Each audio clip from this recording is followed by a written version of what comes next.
Hoy es día del Estado plurinacional y se prevé un mensaje de parte del presidente. Nos habla al respecto el vocero presidencial Jorge Richter.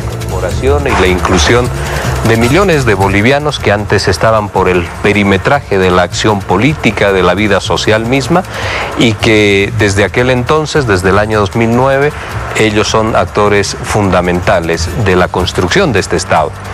El día de hoy lo que vamos a tener es una rememoranza y unas alusiones y hasta podríamos decir miradas y perspectivas desde diferentes sectores. Los trabajadores con su secretario ejecutivo, el señor Juan Carlos Guarachi, también va a dar unas palabras. La señora Segundina Flores de las Bartolinas también va a dar una referencia en la mirada del Pacto de Unidad de los movimientos y las organizaciones sociales de lo que es este Estado plurinacional. Lo propio el vicepresidente y el presidente del Estado. ¿Cuáles van a ser los ejes del discurso del presidente Arce hoy? Bueno, esto hay que escucharlo siempre, por supuesto, pero él va a referir fundamentalmente a lo que ha sido esta construcción de ya 12 años de Estado plurinacional, al valor que tiene el proceso democrático en Bolivia, a la participación de los sectores sociales y, por supuesto, siempre a las perspectivas que tenemos hacia adelante. Vocero, muy buenos días. Gabriela Oviedo los saluda. Ayer vimos al presidente reunirse con los sectores productivos cruceños por primera vez desde que llegó al gobierno. ¿Por qué tardó tanto este encuentro? ¿Fue fructífero? ¿Cómo le va, Gabriela? ¿Cómo está usted? Un saludo también a toda Santa Cruz. Las reuniones, como usted puede imaginar, son a requerimiento de muchísimos sectores que hay en el país. La gente va anotándose, la gente y las organizaciones, las instituciones van anotándose y, por supuesto, una sola persona difícilmente lo puede hacer de forma inmediata. Hay también tantísimos otros temas de gestión, de proyectos, de lo inmediato, de la lucha contra el COVID, que toman el tiempo del presidente a diario. Ha sido una reunión verdaderamente importante en la perspectiva de lo que significa conocer expectativas e inquietudes de los sectores para poderlos incorporar en las agendas de trabajo.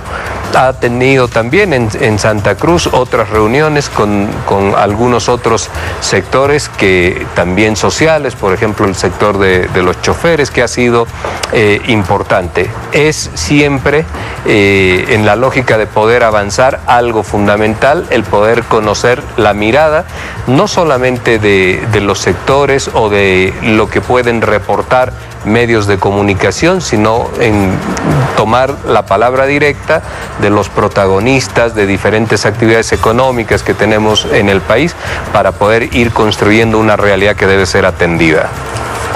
Vocero, ¿cuándo se va a reunir el presidente Arce con los representantes de la agroindustria, es decir, la CAO, ANAPO, FEGASA Cruz?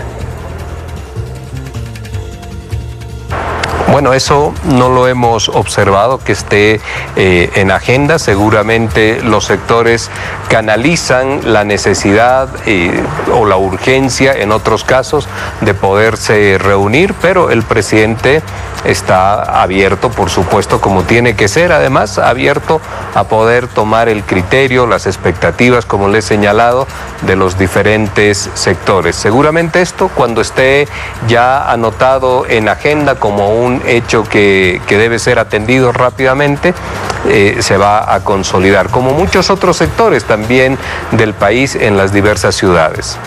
Vocero, ¿habrá cambios en el gabinete como lo pidieron desde la Asamblea?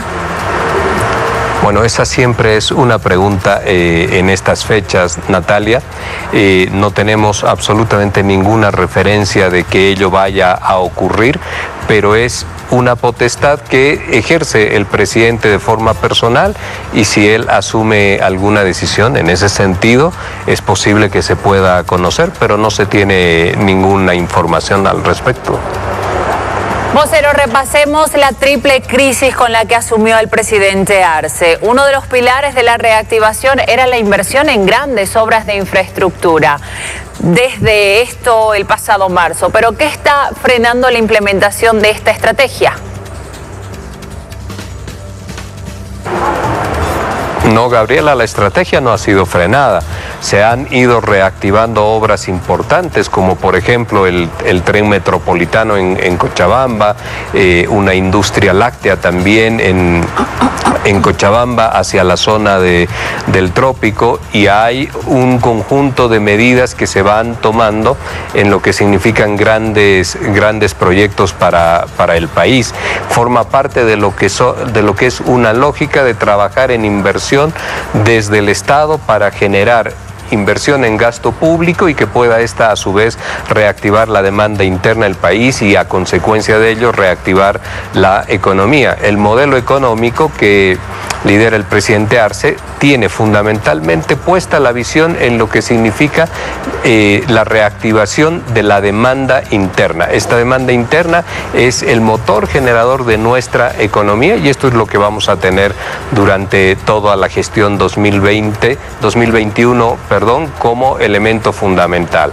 Y usted bien señala, los tres factores de crisis. Añadiría uno adicional a ello. Usted menciona la crisis económica, la crisis sanitaria, la crisis política, y hay que añadir que también se ha recibido el país con una profunda crisis educativa a raíz de la medida de cancelación o clausura del año escolar en la pasada gestión. La elección de Arce cerró la brecha política que había, la brecha social que había en el país, y logró resolver los problemas políticos que existían, a su parecer. La elección del presidente Arce logra volver al camino de la institucionalidad en el país, Natalia.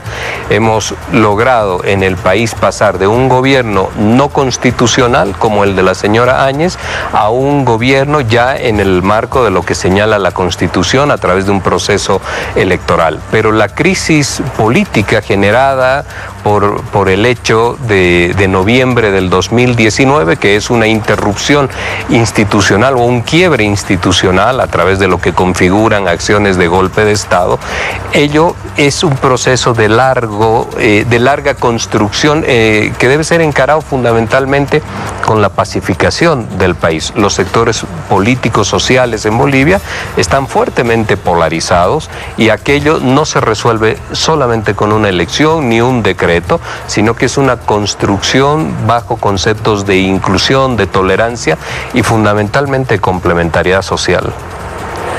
Vocero, en estos momentos una de las principales preocupaciones en Bolivia son los casos de COVID, que casi 3.000 se están registrando de forma diaria en la última semana. Descartada la cuarentena, ¿cómo resume la estrategia gubernamental contra el COVID-19? Bien, Gabriela, la estrategia de lucha contra el COVID tiene básicamente tres pilares de acción. El primero de ellos es la realización de diagnósticos masivos en el país. La consecuencia de esto, y ya tenemos las pruebas en Bolivia, estas ya han llegado, ya se han repartido en las diferentes regiones, todavía falta una partida de alrededor de 1 millón de pruebas antígeno nasales que arribarán hacia fines del mes. Esto tiene un sentido. Necesitamos conocer la gente que está en diagnóstico positivo para medicarla rápidamente, para poder tomar decisiones de aislamiento. Aquellas personas que son asintomáticas pues se aislarán en su domicilio, aquellas que son sintomáticas, si no tienen las mismas posibilidades en su domicilio, podrán también aislarse en lo que son centros de recuperación.